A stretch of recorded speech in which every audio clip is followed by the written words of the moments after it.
All right, well, with the help of the bell and Stephanie, we are gathered again to head off on this day of sort of exploration and discovery about the ways that WikiLeaks and the press are finding their paths crossing over the issues of secrecy.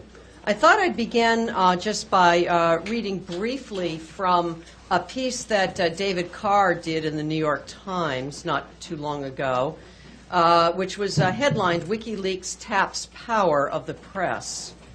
And let me just begin by reading from about the middle of his piece, where he talks about, he says, as it has become increasingly apparent that WikiLeaks was changing the way information is released and consumed, questions were raised about the value of traditional journalistic approaches.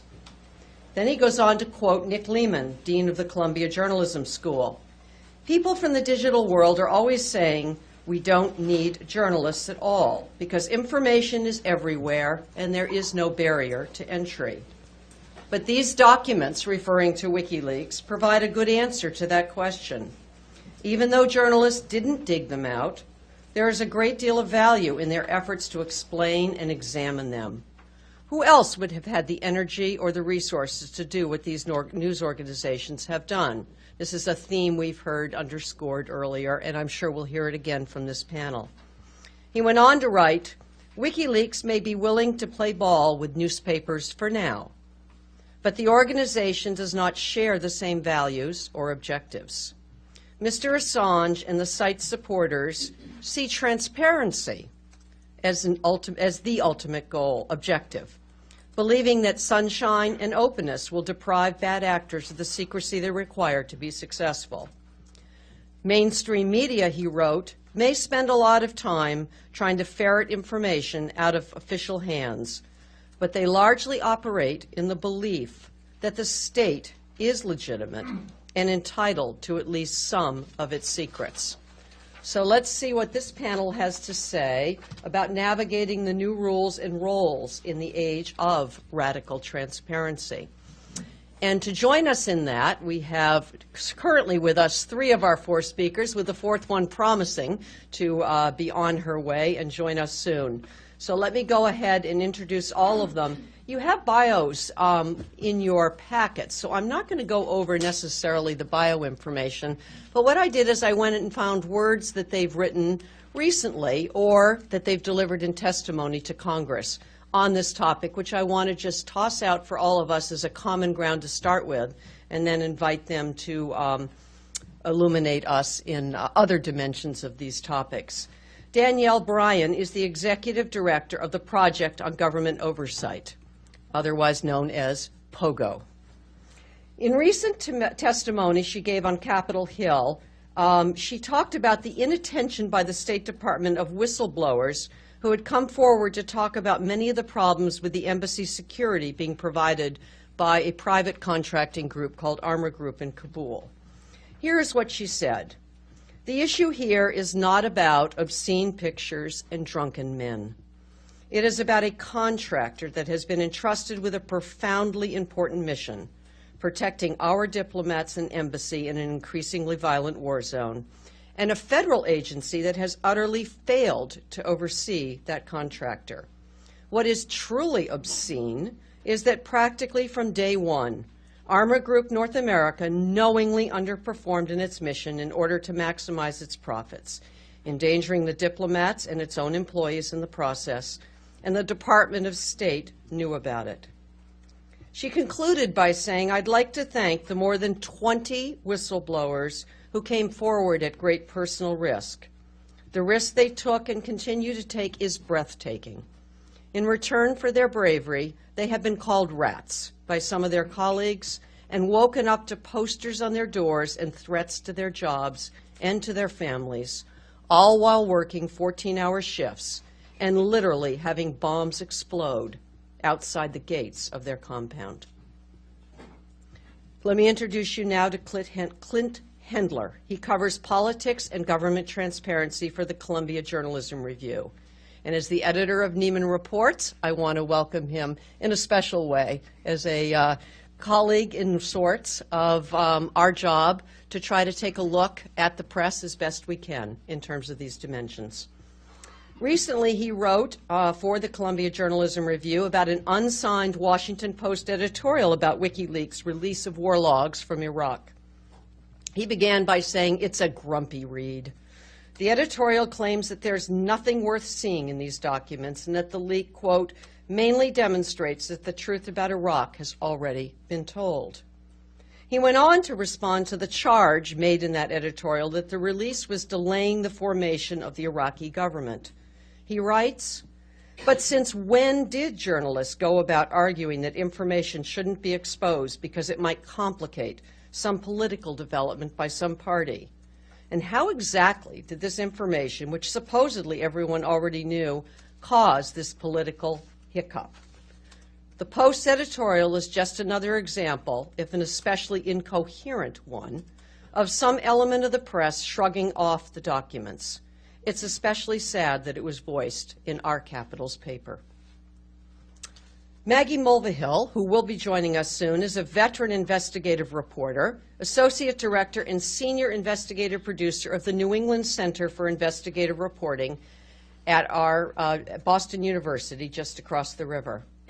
In Neiman Reports, she wrote for us about a book that was published by Jeffrey Stone, written by Jeffrey Stone, called Perilous Times: Free Speech in Wartime, from the Sedition Act of 1798 to the War on Terrorism. Writing about free speech in post-9/11 America, she said, "During the past periods of national distress, Americans have witnessed that those who dared to question governmental leaders have been labeled unpatriotic or disloyal to their country, and this is now happening again. Regrettably, these have been times in our history, too. There have been times in our history, too, when ordinary Americans and the mainstream press have acquiesced too often in the government's restrictions and been party to the persecution, imprisonment, or deportation of dissenters, even if only by their silence.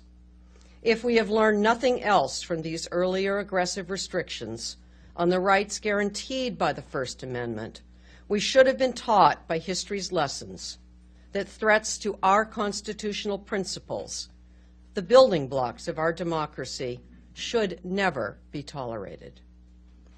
Walter Pincus is the final member who I will introduce, but he will also be the lead member who will take us on this beginning journey into sort of the United States, the role of the press, and the engagement with the WikiLeaks and secrets. Walter Pincus is a longtime intelligence and national security reporter for the Washington Post, where he continues to serve in that role. Again, writing in Neiman Reports, but this time about Ted Gupp's book on secrecy, he wrote the following. Gupp writes about his concern that, quote, "Today, America is a nation of secrets, an increasingly furtive land where closed doors outnumber open ones, and where it is no longer the right to know, but the need to know that is the measure against which access is determined." He goes on to write, "As someone who has worked at reporting on government for some 50 years, I can't argue against aspiring and practicing journalists tacking that sentence up on their wall and remembering it as they go about their business. But there is, as Gupp alludes to, another way to think about this. Some secrets deserve to be kept, and even secrets uncovered might not merit being put in the public print, on television, or on the internet. Much as reporters ought to realize that everything an official says publicly might not deserve to be published, just discovering something that is being kept secret, even by government officials, doesn't mean it needs to be exposed." He concludes, Gupp concedes the point, saying honestly that, quote, "where genuine national interest could be adversely affected, I have also remained silent." He, in fact, meaning Gupp, is trying to find the correct midpoint, saying, quote, secrecy and democracy are not irreconcilable, but the former, secrecy, often advances the latter. It often advances at the expense of the latter. I'm eager to hear from these 4 panel members whose vast experience today offers us the gift of their insights. Walter. I guess if I've been around that long, I've turned into kind of an establishment figure, but I've learned to live with it. I used to be young and aggressive, and I'm in awe of these foreign journalists I hear year after year who are really risking their lives to do what I do at almost no risk at all, except being subpoenaed or having my own editorial board write nasty things about me, as they did 2 weeks ago. I want to talk a little bit about what we've heard about in terms of secrecy, but also I want to put it in the context of WikiLeaks. And I have these weird ideas. WikiLeaks, to me, is a really cleverly, or put it this way, I used WikiLeaks before he became famous, because he used to do it one at a time, which is the way I could handle it. I can't handle 250,000 cables dumped in one day. But he did it in a very clever way, and he did it in a way in which I think people ought to realize, and that is, for me, he's a source of information, of which there are hundreds. He is another source. But he's a source who's learned how to play the public relations game, as have most people in government. They've learned more about how to play us than we've learned how to deal with them. And so we've become a victim of public relations. I teach a class on oversight of government and the media. Stanford has a program in Washington. And I bang into my students that we are now in a PR society. PR by government, policies are put forward that sell, and they are sold to government. And what he did that was really clever, beyond putting 1 or 2 documents out without publicizing it, waiting for people to come to him, is he made a very clever deal with 5 or 6 newspapers, put them in competition with each other, set a deadline, and then put them in competition with the rest of us, so that he was guaranteed to get the kind of play he wanted. That's one part of it. But the fact that he made it available, and whether he did it by looking for things that were harmful or not harmful, I want to know the motives of my sources. If you look at the way I look at it, he is just another source. And so when I get information from sources, I care about why they're doing it. And most of them are not doing it because I'm a great reporter and all that. They have something to sell, and he has something to sell. But my responsibility is to sort of lay out a standard, which is, 1, is it true? 2, is it relevant? Is it in context? Is there a way to give it to people? And 3, is it something that I think, and I get into arguments with people in government all the time, that I think the public ought to know? And in our case, and at least in my case, and every journalist has a different rule. I don't care what your rule book says, where you work. Every one of us operates differently with sources. My rule is that, and the Post rule really, is we never write about government activity without going to the government to get their comment about it. When it's, in the case of the cables, I wrote 2 columns on the cable, but those are government documents per se, and I put them in the best context I could put them in. And basically, I didn't think they were classified anyway. Having worked in this field for years and To be honest, what's left, I don't know, I haven't seen my biography. My views of secrecy were formed, when I was in the Army in the Counterintelligence Corps at the end of the Korean War, if you want to date it. And then in my 20s and early 30s, I twice ran investigations for Senator Fulbright in the Foreign Relations Committee. And in those investigations, we dealt with classified information, had classified hearings, and I was the one who had to go through the process of declassifying. And so classification, for me, for the last 40 years, has been a game of what the government person who classified it, because there is no standard, wanted to keep secret, and what I thought could be released. And so I sort of have that kind of feeling. So I lay those standards out. And I did it, and I think the WikiLeaks release left it up to journalists to decide what to print and their publications. And I think that's the right thing.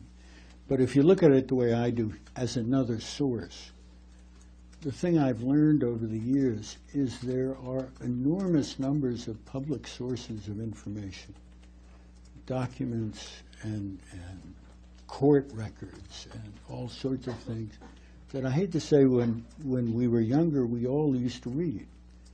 And that became the source of a lot of materials. When I first started in journalism, there may have been 2 speeches a day in Washington and maybe 5 hearings. Now there are 40 hearings a day. There are people putting out releases all the time, all designed to get into the newspaper the next day. So we make choices every day. There is more news in Washington that's fit to print. My problem is, and WikiLeaks highlights it, how much of it has really been read. I'll give you 2 examples to pat myself on the back. I wrote a column the other day about George Bush's book because, in fact, he totally misused in a report in his book about that Hans Blix wrote before the war. He cherry-picked information out of one report in which the Iraqis had begun to cooperate but weren't, and left out the 2 subsequent reports that in effect said the Iraqis were cooperating and they were finding nothing, and they needed more time and they could determine whether or not, well, by using one part and not using the other, he did what his administration did with the intelligence before the war. But it's in the middle of the book and nobody talked about it. The other thing I'll talk about is open information. Is every day of the week there is a kind of WikiLeaks material put out in public that nobody reads. It used to be a publication called Commerce Business Daily. It's now called FBO Daily on the web. It is all the contracts the U.S. government puts out and all the awards it makes. And for the last 4 years, because I can't go to Iraq or Afghanistan and run around, I've sort of covered the war reading about contracts. And the contracts normally have been 6 months to a year ahead of whatever public statements have been put out. I mean, the idea that we were contracting out security guards because we didn't want to send more troops to Iraq was in these contracts. I wrote a couple of pieces recently about there's now $3.5 billion worth of construction contracts in Afghanistan, some of which are not going to be completed until 2012. Now we're beginning to get out in 2011, but in fact there is within the military the view that Afghanistan is our base in Central Asia for the future. And that's why Bagram keeps getting bigger and bigger and bigger. But you see that in contracts, and it's open. I deal with intelligence people all the time, and open intelligence is now a big thing. The fact that there's a stamp on something doesn't make it true, and the fact there's no stamp on it doesn't make it non-newsworthy. So one of the lessons I get out of WikiLeaks is one that I've always felt, which is there's a huge amount of material coming out about your government in Washington that people just don't get around to read and don't put in the paper because somebody's had a press conference or somebody's made a speech or something like that. And they're doing it because they want it in the paper. And we have given up as the media a lot of our ability to set our own agenda and leave it to people who are in government. Well, to give a little sense of who POGO, the Project on Government Oversight, is, we were created nearly 30 years ago by whistleblowers inside the Pentagon who had been concerned about wasteful spending and falsified tests and wanted to be able to fix the problems but be able to keep their jobs. And so we have evolved over the years not to just be a voice for those whistleblowers, but to really apply investigative journalism techniques. But we sort of have the best of both worlds. We also then get to do the advocacy to fix the problems that we find. And so this whole WikiLeaks thing has sort of dominated our world because it's every part of what we care about is affected by the discourse now. And so I think it's important for us to, first of all, remember that everyone's talking about Assange and WikiLeaks, but we're forgetting the source, Bradley Manning, who's sitting in jail. And if there is any good to have come from the disclosures, it's amazing to me that he isn't more part of that conversation. And I think the first thing that people need to recognize is there are no safe channels for disclosure for even unclassified information. I mean, we're in pitched battle in Washington right now to get whistleblower protections for unclassified disclosures, let alone classified. Now that's really where it becomes extraordinarily difficult. And if Bradley Manning had come to POGO, we would have, and I don't know what happened between him and WikiLeaks, but I do know what we would have done in this case is to try to mentor him, to try to hone what are the specific things that you want to talk about, and let's try to work through some channels to see if there's things that we can accomplish internally first. And that's something that I know that would differentiate us from the traditional media, in that our goal isn't transparency in itself, it's to actually fix whatever the problem is. And I can give a couple of examples of how we've done that. In theory, then, the goal would be to fix the problem, keep the whistleblower out of jail, and actually protect, if there are any legitimate secrets, keep them secret. So I think one good example of how we accomplished that was when we had been working with the Department of Energy's weapons labs. And we had a number of insiders who were coming to us about lax security at Los Alamos, Lawrence Livermore, where they're housing plutonium and highly enriched uranium. As we were editing our report, 9/11 happened. And as you can remember, everything changed in Washington in terms of sensitivities to roadmaps for terrorists and all of that. So how do we handle this now? Because what we knew was not just classified, it was more highly classified than top secret. It was called a special access program. And the concept was that the plutonium and highly enriched uranium at these sites, which are now, Livermore has houses all around it. It is now a very residential area. That not only could a dirty bomb be created at these sites, but with surprising ease, an actual detonation could occur. So we went to the Congress, we went to the National Security Council. This was over a matter of weeks. We went to the Nuclear Command and Control staff and said, these are vulnerabilities that, because it's so secret, no one is working to deal with the vulnerability because no one's talking about it within the government. And after a while, we actually had people at the National Security Council, and this is during the Bush administration, saying, you guys need to just get out there and talk about it, because without external pressure, the bureaucracy is not going to deal with the problem.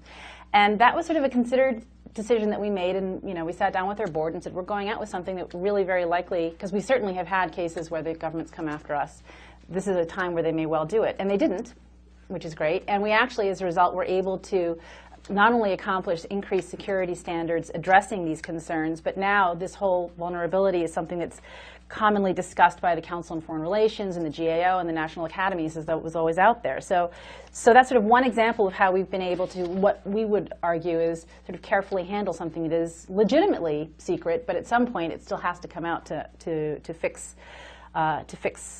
the problems that exist. We've had numerous cases where we've dealt with information that was not classified but was retroactively classified after we released it. So early on, we were dealing with Area 51, which at the time was a black facility that didn't exist according to the government. Now, of course, it's there are video games about it. But that was a battle where the Air Force actually tried to take all of our documents from our office because it was retroactively classified. There were numerous cases where that's happened. And so I love when you described it as a game, the classification, because it is a game. I mean, there was one example we had where we were dealing with dumbed-down tests at power plants, nuclear power plants. And we had written a letter and put it up on our website, and it was actually the Times that reported it. Matt, anyway, reports the story, and then the Nuclear Regulatory Commission writes us a letter saying that information is Homeland Security sensitive. That's not a classification. It's not legitimate, right? And if you don't take it down, we're going to prosecute you criminally and put you in jail. It's like, oh, come on. This is ridiculous. It's already been in the New York Times. So even if we take the letter down, what is that going to do? I mean, this is this idea now where the Air Force is saying that, that no one can look at the New York Times now. It's sort of silly in the way the government reacts to these things. And so to further this concept of a game, the negotiation was that I was able to go to a room up in Rockville at the Nuclear Regulatory Commission with our attorney. They sort of sprinkled fairy dust on me and said, okay, you have a clearance now for like 2 hours. They'd done no background check, right? And discussed with me what was in one sentence in our letter that really bothered them. And we sort of could tinker. It had no impact in terms of what we wanted to disclose. And we worked on that one sentence, and then, okay, my clearance was gone. And, you know, it was just a game. It really was a game. So, so I think it's important not to take too seriously how the government decides what is or isn't classified. So what has changed for us from WikiLeaks? I would say not all that much. I think what has bothered me is the conversation about is WikiLeaks a journalism organization or not, as though the First Amendment only protects journalists. I think the First Amendment applies to me, and so it worries me that that's sort of the standard that's being focused on. But I do think that what's really important is that with the rights that are afforded with the First Amendment, there are also responsibilities, and so that's the way we approach these matters, So the problem that we're faced now in Washington is that the dialogue, at least, is entirely sort of barn door closing, reactionary, get Julian Assange, you know, do we need to strengthen the First Amendment? How do we deal with the Espionage Act? And not dealing with the actual substantive things that we think need to be addressed, which are safe channels of disclosure, not just for unclassified, but ultimately, hopefully, classified information as well, more responsible classification and declassification processes, better secure. I mean, it really is absurd for private manning to have access to all that information so easily, and being able to download it is silly. Instead, we're getting a bill now that is actually very similar to the Official Secrets Act that passed the Congress during the Clinton administration, and it was only because Clinton vetoed it that it isn't the law. We're seeing that there's an Ensign Lieberman-Brown bill that actually is redefining classified information, so it's not just stuff that's properly classified. And I would suggest that I believe that President Obama is not likely to veto it this time. So I think this is what we're going to be faced with rather than dealing with the substantive issues that we should be. So I'll stop. A frightening picture. Well, thanks very much for having me. It's a real honor to be here with such distinguished guests and panelists, and really happy to be here. So I was asked to address the question of what good journalists are in an age of open data, open information. And you know, I think the phrase, the idea that we live in an age of open data, I think it's more of a promise at this point than a reality. I think that's quite clear to see. It used to be that if you wanted government data of any kind, you had to do a couple of pretty analog things, or so I hear. You had to tromp down to City Hall and ask to see a ledger. Maybe you had to take a road trip to the state capitol or to a sympathetic university law library and see the records from the last session. You might have to call somebody up and ask for a copy of the data. You might have to file an Freedom of Information Act request. Of course, you have to do all those things all the time still, and I've done all those things a time or two myself. But there is at least the potential with public servers on the internet, and that public data can be put on public servers, and virtually anyone can access them: journalists, citizens, bloggers, you and I, whatever you want to call yourself. And that's great, and it's very powerful. But just having access to the data doesn't mean that we can understand it.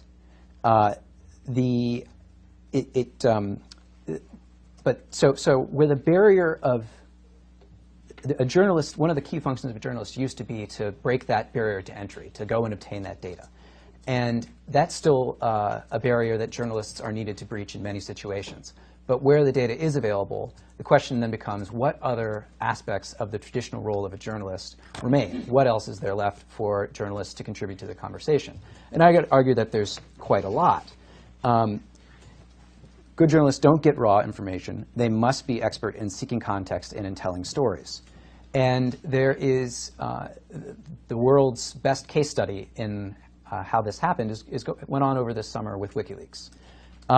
It's easy to forget that before this April, when they blasted into the public consciousness by releasing the video that WikiLeaks called the collateral murder video, that WikiLeaks had been doing this for a long time, 4 years, something like that, posting thousands of documents, many pages.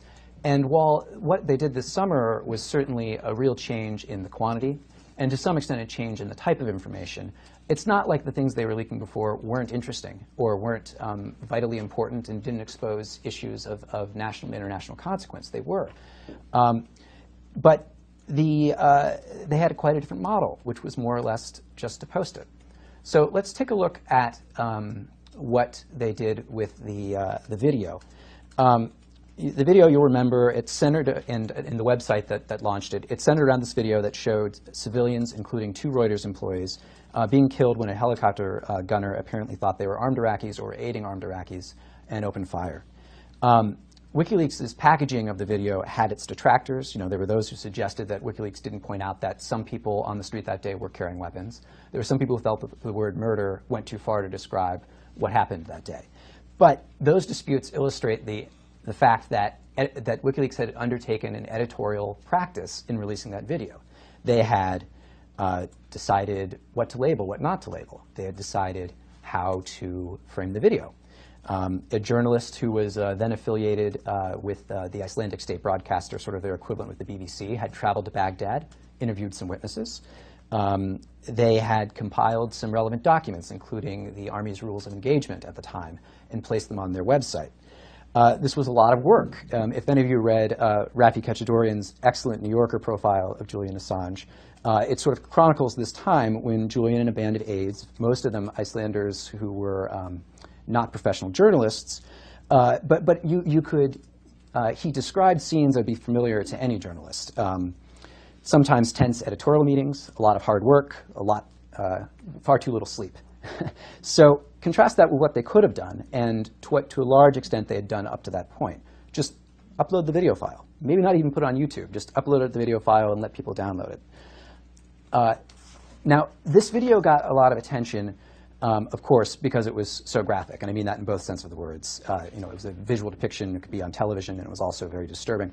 But I think it also at least plants the seeds of a future strategy, which is that these raw documents have a far greater impact when they are contextualized in other reporting that illuminates the events that they describe and the trends that they describe.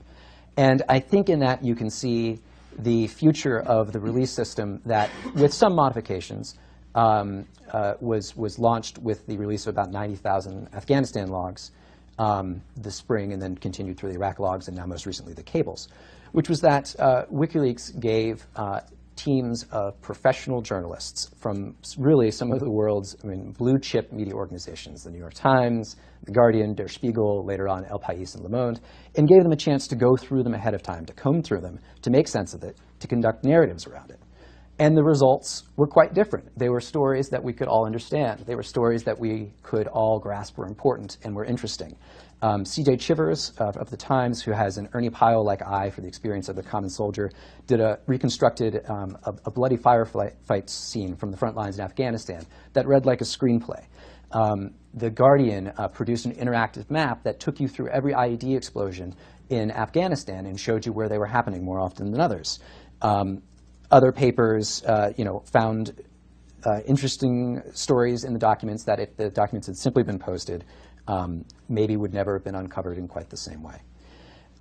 The system that was birthed here allowed the outlets near exclusives. And as Walter alluded to, I think that is sort of important. I mean, if you're going to spend this much time on anything, it's nice to know that you're going to, that your work is going to have an impact, that you'll get some credit for it, and that your work will be taken seriously. But it also ensured, in a way that Julian Assange had really not had success in the past, that these documents were taken seriously and combed through with the care that they deserved. Assange recently, and actually he knew this at the time, I spoke with a Guardian reporter and editor who told me that Assange basically said this when he was working in the Guardian newsrooms with the original 3 news organizations, and that he realized that without somebody taking the care on these documents, especially now that they were getting into these multi-tens of thousand troves, that they just weren't going to get the impact they wanted. So to come back to much more conventional data disclosures, the things of security filings, parking tickets, demographic data, what are the lessons that WikiLeaks has? Well, the exclusivity issue it becomes a little more complicated. If you file a FOIL request, you have a decent idea of knowing that you'll probably be the first news organization to get a look at those documents, maybe exclusively. Although government entities have been known to release these things simultaneously to multiple reporters to sort of take away any benefit that they get from that sort of exclusivity. But you have a reasonable chance. But in the reams of information that are published every day by our governments, from Washington to the smallest towns, it does again speak that just because that information is now technically possible and is more often being put online, it still says that there is a place where finding a story in the data remains essential. Journalists and reporters have skills that are valuable to find those stories and the time and resources to get that done. And at heart, it shows that getting data is usually only the first step towards establishing public understanding. So, thank you. Maggie, welcome. Delighted to have you. I actually have already introduced you in absentia. So you have your full time to share with us your thoughts. Thank you. I was out fighting the good fight. You'll be glad to know I just came from our quarterly board member meeting of the New England First Amendment Coalition, which is a group of publishers and editors from all the New England states who got together a couple of years ago to try to fight for open government here in New England. So I'm really glad to be here. I'm really privileged to be included in this group, and I really appreciate seeing everybody. I was watching the news this morning, and I heard somebody refer to Julian Assange as devoting his life's work to fighting government secrecy. And I was thinking, I'm spending my entire day with people who are doing that at one level or the other. Maybe certainly not on that scale, but anyway, I'm really glad to be here. I was recently talking to a friend of mine who's applying for a Nieman Fellowship, and she was asking me how it was that I chose increased government secrecy as my plan of study back in 2004 when I applied. And at the time, I was an investigative reporter for the Boston Herald, and we were having just an increasingly hard time getting access to the most mundane government records. The effects of 9/11 had really settled in by 2004, and security concerns were cited, frequently by even the most lowly bureaucrat at Boston City Hall as a creative reason to deny access. Also at that time, I remember thinking, and then I wrote a paper about it later when I was here at the Nieman Foundation, the lack of public outrage about news organizations' inability to go to photograph the caskets that were coming back from Iraq. And I remember thinking, if the public isn't furious about that, I mean, we're paying for this war, it's our kids who are dying, how is that going to trickle down to embolden the local official to deny access? And we here in Boston were having trouble getting records. I mean, state officials would fail to digitize records, so they could justify charging thousands of dollars to give us paper records. You'd be facing months of delays to appeal a denial. So it was getting harder and harder to have access. And that certainly was true at the national stage, on the national media stage, and I'm sure it still is in a lot of ways, but I worked on the local plane. I felt that at the local level, government transparency is just as critical as any agency that's in a power center like Washington or New York. So it was a difficult time, and that is why I chose my area of study as government secrecy. My readers at the Herald, which has since disbanded its investigative team, unfortunately, were truck drivers in Boston and nurses and inner city school workers and union officials. And I always felt, and I still feel, that those people deserve as excellent a piece of public service journalism as anybody reading the Wall Street Journal or the New York Times or any other citizen or taxpayer. So parallel to increased government secrecy on every level was deep cuts in local newsrooms, particularly with watchdog journalism or investigative units. That kind of reporting absolutely needs to happen at the local level, and I'm going to give you some kind of comical examples of recent history in Massachusetts. They're actually not comical, but I guess as a reporter, we're a little cynical. In the last couple of years here in Massachusetts, we have had our last 3 speakers of the House of Representatives be indicted for criminal violations. A state senator, a prominent state senator, is facing sentencing for bribery, in which she was videotaped by the FBI here stuffing cash down her bra. A Boston city councilor was recently convicted of corruption charges.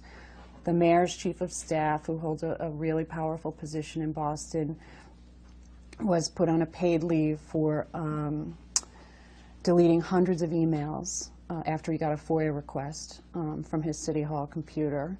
We had a high-level court clerk who was stealing coins from the courthouse copier machine in Cambridge. He's in jail. We had a pretty powerful FBI agent here, John Connolly, mixed up in a mob witness situation, which I can't explain to you. It's too detailed with Whitey Bulger, but he's been convicted of murder in a case relating to his work. A state prosecutor on the Cape is under federal corruption investigation. So that's just Massachusetts, and that's just that's recent history. And I think that illustrates the point that deep government accountability reporting at the local level is really important. We've got to do it. It's pretty clear that when our leaders are up to no good, they need to know that we're watching. And it scares me, frankly, that maybe we haven't been watching as aggressively as we should have been. So that's the problem. There's been cuts in local watchdog reporting, increased government secrecy, and what do we do about it?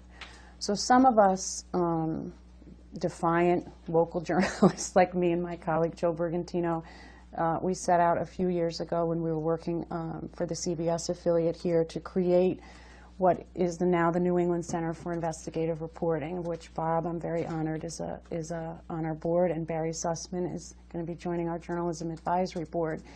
And what we aimed to do here, because we knew it needed to be done, was create something akin to the Center for Public Integrity in Washington, which we really, really admire. We've always admired, and we work closely with them now on some stuff.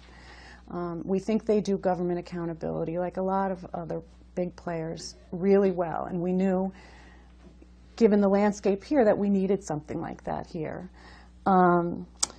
So we set out to create that, and what we wanted to address and what we recognized was that local watchdog reporting had to continue, And I think even deeper than that, we had to train the younger reporters how to really dig in on a micro level and to understand, which I'm fearful that they don't, having worked with them for the last couple of years, that government works for them and it's not the other way around. So the New England Center for Investigative Reporting is funded by the Knight Foundation, and I'll tell you a little bit about how we created it. But I think Joe and I really feel truly that the gap is not on the national stage.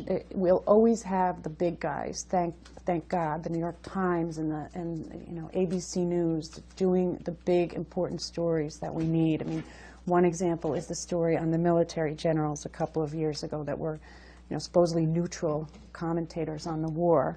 But what about the county sheriff who's mistreating prisoners, or the local school board official who's not honoring what he's supposed to be doing in terms of keeping the school running properly, or the local politician who's taking campaign money to influence his vote? I call it low-to-the-ground reporting, and I really believe that kind of stuff has to continue. Truly impactful reporting does not occur, and this is the way I think about it, I call it close-to-the-bone reporting. You get really, really close up to granular information that directly impacts people. I try to think when I'm working on a story about parents sitting at a kitchen table and how is it really, what is the human drama? How is it really affecting them? So anyway, that's the backdrop to what Joe and I were thinking about doing. So how we made this happen is we luckily were funded by the Knight Foundation, which I already mentioned. And at the time that we were thinking of creating this, we were lucky enough to have a man come to Boston, Tom Fiedler, who's a former editor at the Miami Herald, who's going to be the new dean at the Boston University College of Communication. And he believes deeply in watchdog journalism. So we chose to base our center there at BU. The Knight Foundation funds us, as they're doing with a lot of other new organizations. BU gives us money for our part of our salaries. We have private donors, all of whom we disclose. We have money from Ethics and Excellence.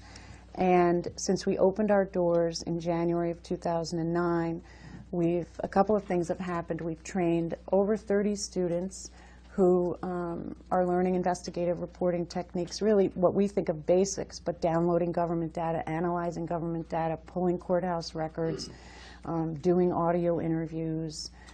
We supervise them. They work with us on our stories. We've had a couple of Pulitzer Prize-winning reporters come to us when we opened our doors, really encouraged and heartened that something was happening here. One of them was Rochelle Sharp, who won a Pulitzer at the Wall Street Journal.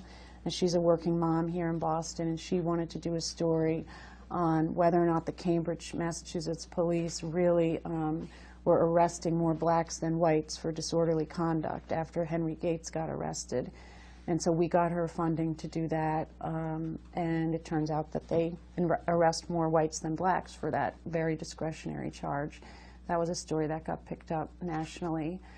Doug Struck, who's a former Associated Press foreign correspondent, had wanted to do a story on fraud in the global carbon offset, and we got him a $35,000 grant to do that story, which ran in the Christian Science Monitor. We've also trained bloggers and citizen activists who are really interested in learning how to do basic government reporting, really people working who don't know even how to find out how to download campaign finance records. We had a training in October that was really well attended at BU. We're doing one in January at the City University of New York. We produce powerful content, powerful local content, multimedia content, content that's been published in Spanish. And we have moved the needle a little bit with our stories, you know, on a smaller scale, but a story that we did last year about a state official who was mismanaging a really critical state agency. She resigned after that story. A story we did on stimulus contractors that were not disclosing to the state of Massachusetts as they should have. Pollution and labor violations led to a change in policy. A really important story we did about a girl who got raped at the University of Massachusetts, and her rapist was allowed to remain in the dorm without any punishment from the school, led to the creation of a commission.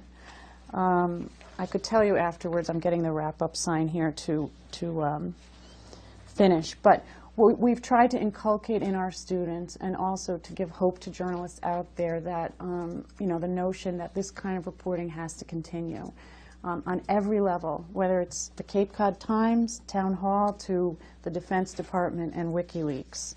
And I think we're having some influence doing that. One of our students got a really competitive internship at ProPublica. They've gone on to work at the AP, local papers. And the one final thing that I want to say is we also were a founding member of a group that's really taking beautiful shape now, the Investigative News Network, which is a group of now 52 local and some national nonprofit news organizations. Florence is one of the members.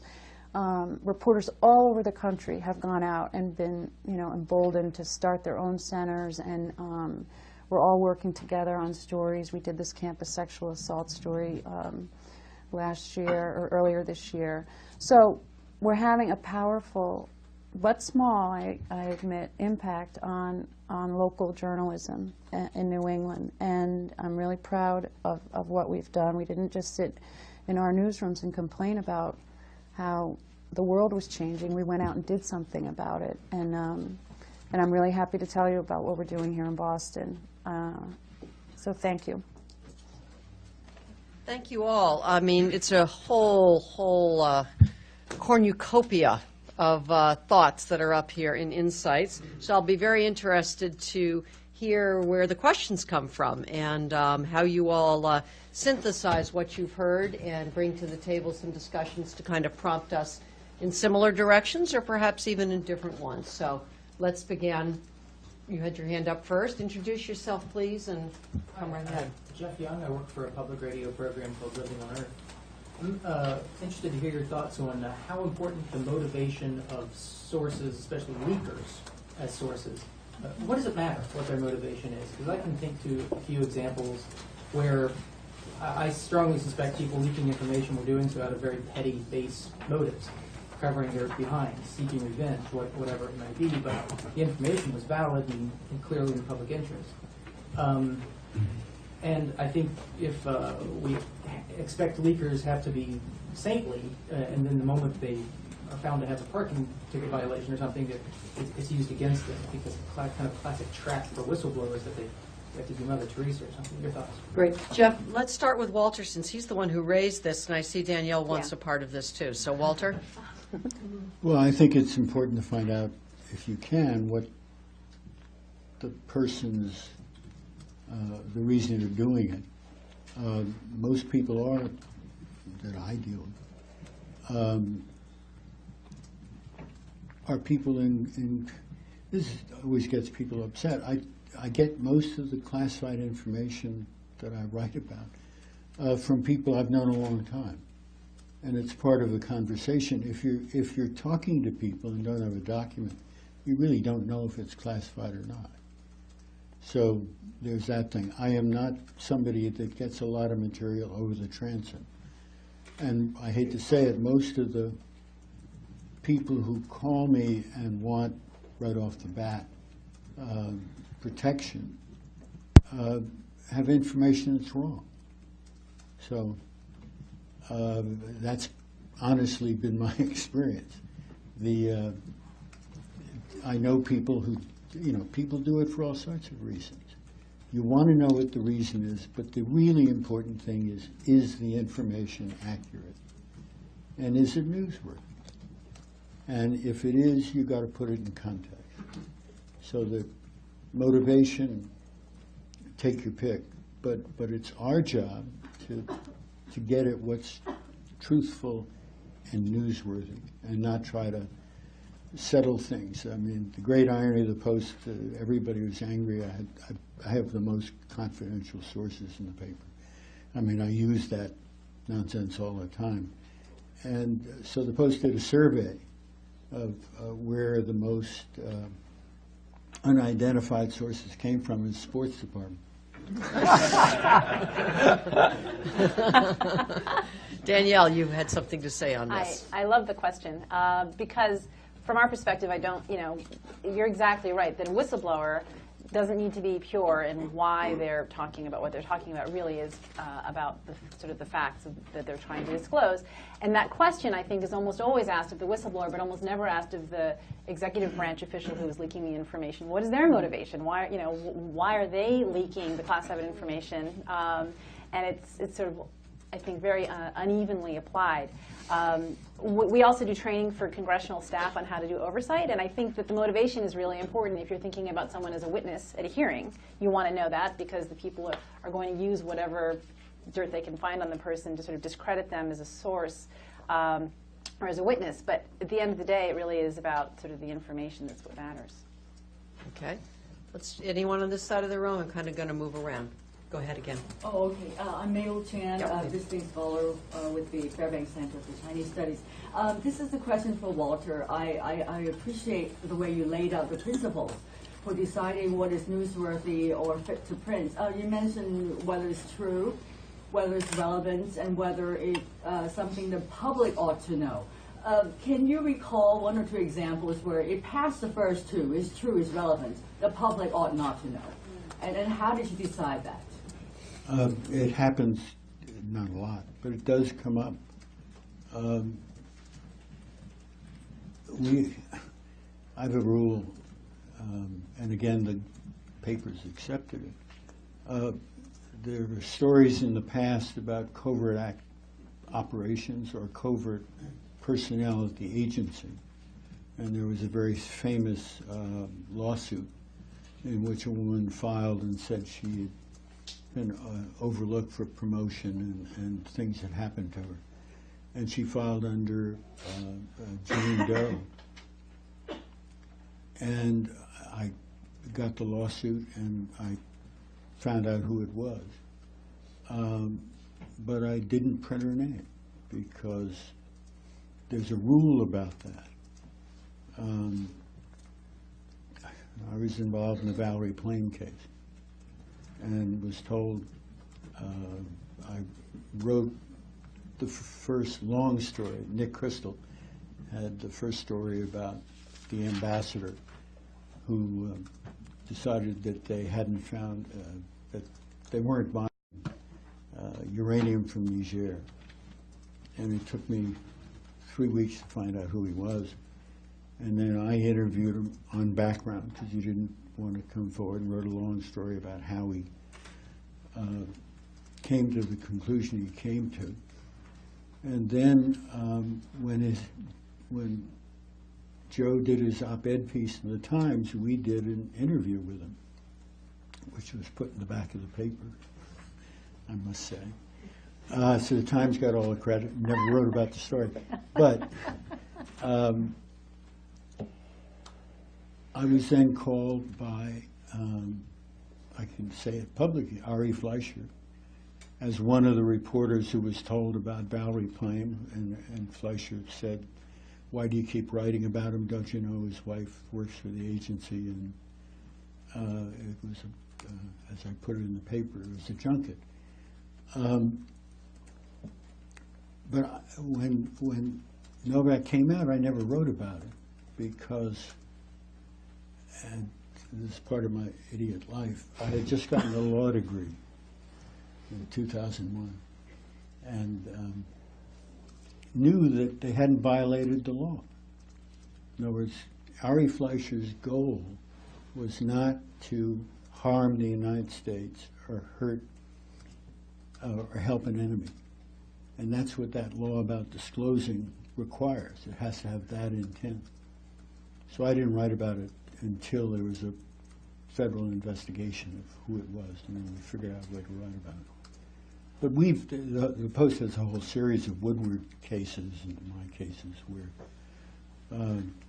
the government has come in as high as the president to say, this really will hurt national security. So we make a judgment. So we decide. The government doesn't like it, but they get their say, and then we've done it long enough. You can make a judgment about what's going to hurt, what's not going to hurt. Okay, go ahead. Hi, I'm John Bohannon from Science. Just curious about the journalistic status of WikiLeaks, and more generally, who counts as journalists and why it matters. So Danielle, you mentioned who cares, we all have First Amendment, but then you really made the point that it made a huge difference and it matters whether or not this information is being treated journalistically or just dumped negatively.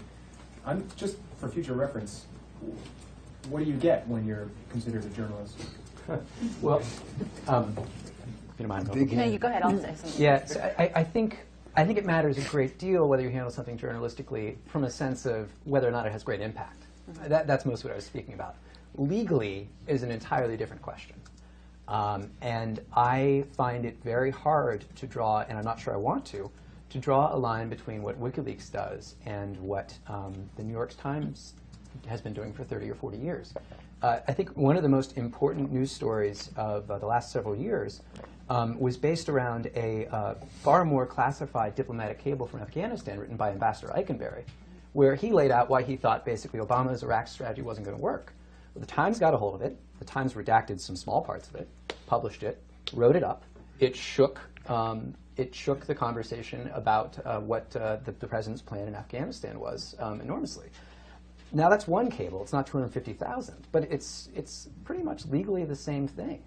And I think it's going to be very problematic for any prosecution that focuses solely on WikiLeaks' role as a republisher of classified information or a disseminator of classified information, that it won't also trap many vital functions performed by our newspapers and other watchdog journalism organizations. So I hope that answers some of your questions. Danielle, does that echo yours, or do you have something I just to want add? to clarify, when I said who cares, it really was a case of, under the law, what is the distinction? I do think it really matters a lot that there is sort of thought and responsibility placed on sort of the dissemination of information. But I do think in the current technology, the opportunities for technology that exists now, the distinction between the source and the disseminator is starting to blur from my perspective. I mean, pretty soon Bradley Manning or future Bradley Mannings will just put it up themselves, and now what do you have? So Yeah, that's true. I mean, a source could be their own disseminator, but the legal distinction remains, which is that Bradley Manning, by being a government employee, had an official obligation to keep those secrets. Oh, absolutely. Which Yeah. is quite a different role than that of the journalist. Okay, let's go over to this side. Yes, I'm hearing a lot of... Can you introduce yourself? Sorry. Jonathan Stray from the Associated Press. I'm hearing a lot of discussion of national security, national interest. Is a news organization based in the United States, by definition, there to serve the interests of America? Who would like to take that on? Walter, why don't we start with you? To be glib, our responsibility is to serve our readers. And now we have readers all over the world, but we're essentially not a national paper. The Grahams made a decision. It's a local paper in whose realm is national news because we're in Washington. And so I think our survival, I hate to say it, it hurts my ego, depends much more on our local reporting than it does on what I do. But we're allowed in the national staff and our foreign staff to cover foreign news. But we don't cover it the way foreign people would like it covered or at any of the length because we're really focused on our readers. Let me just add a wrinkle to that if I can, and then maybe some of the rest of you. I think that I think it was Jay Rosen who first described WikiLeaks as the first stateless news organization, which I think may be what you're getting at with your question, that here we have the development of what is arguably the first stateless news organization. If indeed you buy the fact that it's a news organization, I'm just using the term that was applied to it. Is that what you're getting at, that we have this now compared to news organizations that have had a geographic location and thus some engagement with the place in which they're geographically located? Or I'm just wondering, invocations of national security and national interest sound very strange when you're outside of the U.S. That's sort of what I'm getting at. Maybe there is an international press.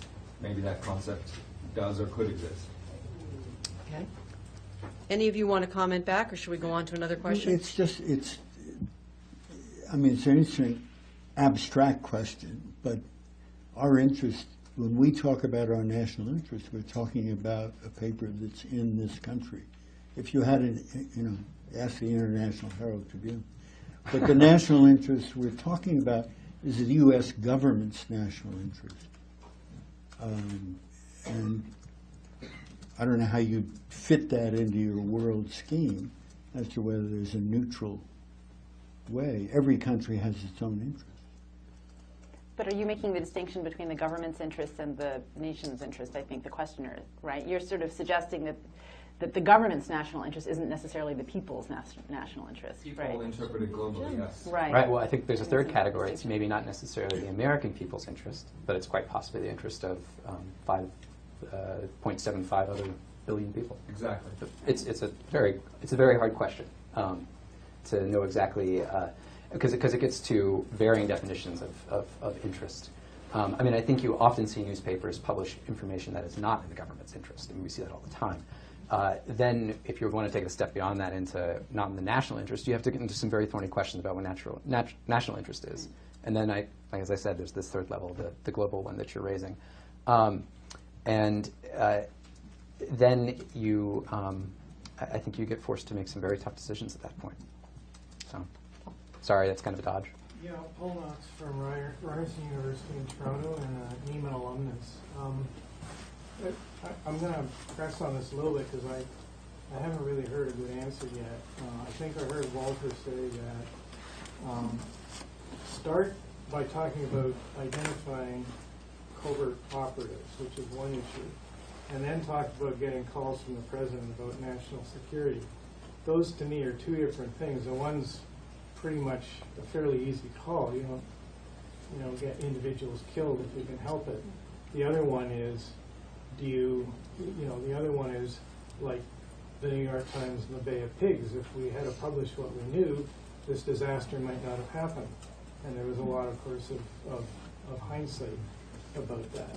So if I could, and I'd also like, for example, to hear if Maggie thinks that there really are any cases in which the type of information that she deals with at a local level is information that the public doesn't need to or ought not to know.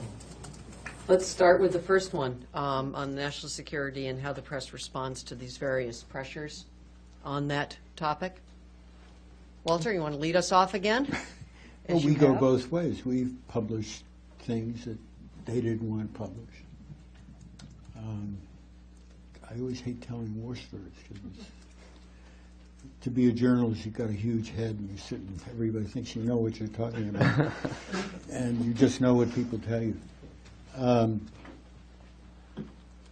I once published, I did a story about spies. And I wrote a story about how we discovered Aldrich Ames. And the next day, the CIA director came in and talked to our editor and said, "You published it, but don't publish it again." And so we haven't. Maggie, you want to take on the local question? Well, I mean, I'm just thinking in covering the stimulus, the wish list that the governor sent down to Washington, his wish list of what we need to get funded for stimulus. A lot of that, in fact, I don't think we ever got that list. Certain things had to do with building plans or roadway information you can be very creative with the way that you define security and what shouldn't be released, and that was starting to happen all the way back in 2004 when it came onto my radar screen, and I was trying to think what story I was working on, and I do think it was some sort of story, a development story in which I wanted some building plans in the city of Boston.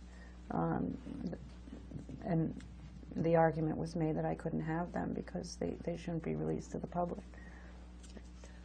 Paul, recently Marcus Broccoli, of course, who's the editor and of the Washington Post and was a classmate of mine as a Nieman Fellow, came up and addressed a Shorenstein dinner, the Richard Salant lecture.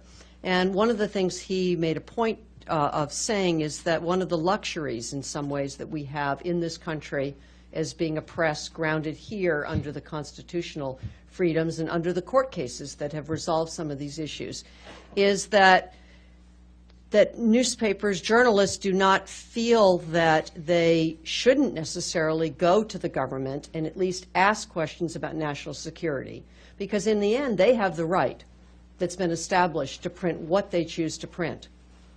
In other words, they don't leave those meetings fearing that the government is going to be able to tell them what they can't print. They will just pass on to them information from their perspective about why they would make the judgment one way or the other on that point.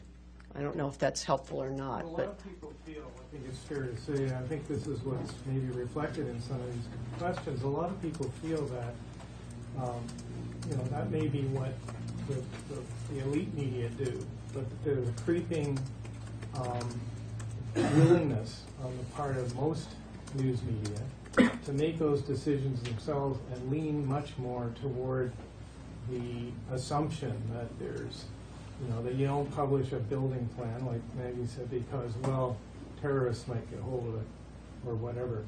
And I guess what I'm wondering is if anybody feels that, there's a need for a little bit more precision here. So what principles are we operating under? Is it always just a case-by-case basis? Or, some people in the journalism ethics field are starting to write about, use the word patriotism and say, is there a conflict between journalistic values and patriotic values? Does patriotism have any place in journalism at all? And if it does, what does it mean on a global scale, as people have been alluding to, where your readers are all over the place? Well, what does that mean? I have my own views about that. Yeah. But I'm just well, let's hear some views up here. Everyone's shaking their head or putting their hand up, so I think there's anticipation that they have something to say to this. So, well, I would say, once you start talking about patriotism and making decisions based on that, well, Bob Giles might be one kind of a patriot, and I might be another kind of a patriot. That's dangerous ground to get in. It really, I think, is just much simpler. And Walter said it. Your responsibility is the truth. And it's to the readers or to the viewers. I heard him say that, and I also heard him say we go both ways. So. Walter, have your say. No, you've come to the heart of what makes this country great, which is it's free. It's not the First Amendment. It's free speech, and people can get up and do anything they want. And this whole idea that somehow somebody's going to find some way to pass a law to block it. I think, if you ask me, there are a lot of people in the blogosphere, whatever that is, who probably are irresponsible as hell. But,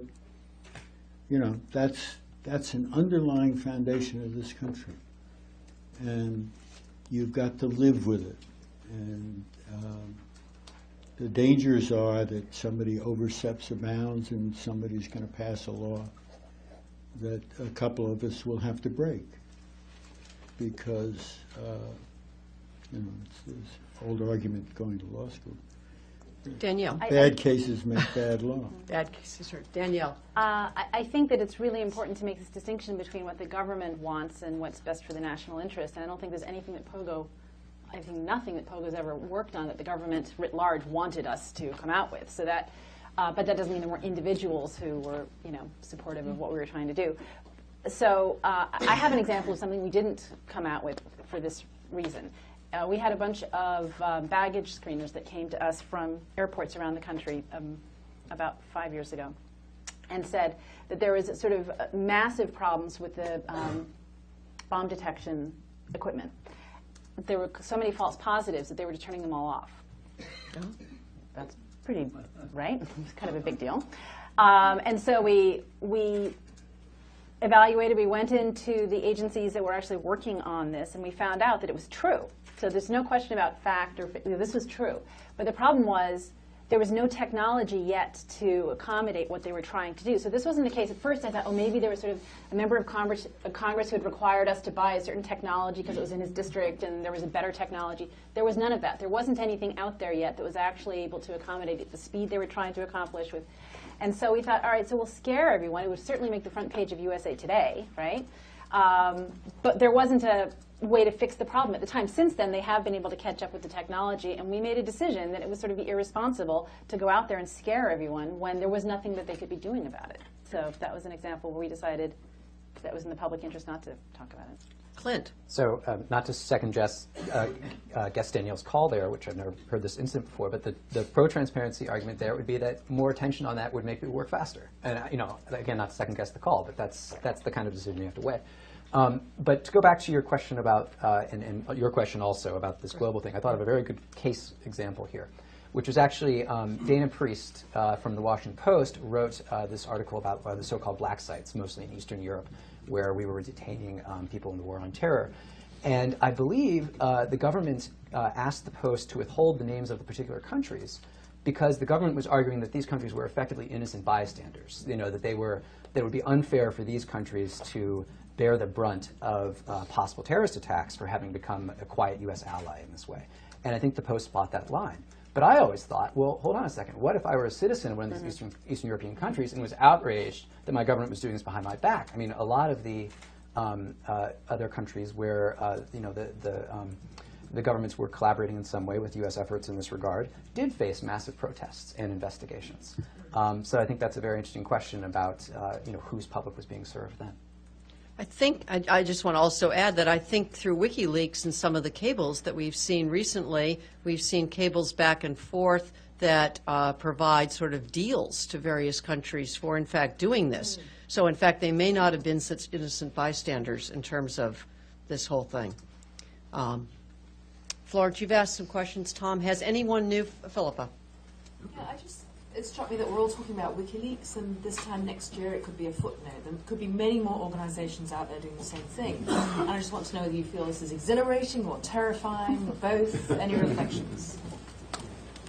Well, anyone exhilarated, anyone terrified, or some adjective in the middle? I think an important thing to point out is that WikiLeaks isn't WikiLeaks, right? I mean, when they first started, when they came to us when they were starting 4 years ago or whatever, they were very proud of having no filters. That was their whole point, and that worried us a lot at the time. But, we didn't realize how big that was going to become a problem. But even in the last 6 months, they have transformed themselves so much that I think it's important to recognize that they've evolved to recognize sort of the impact of having no filters at all.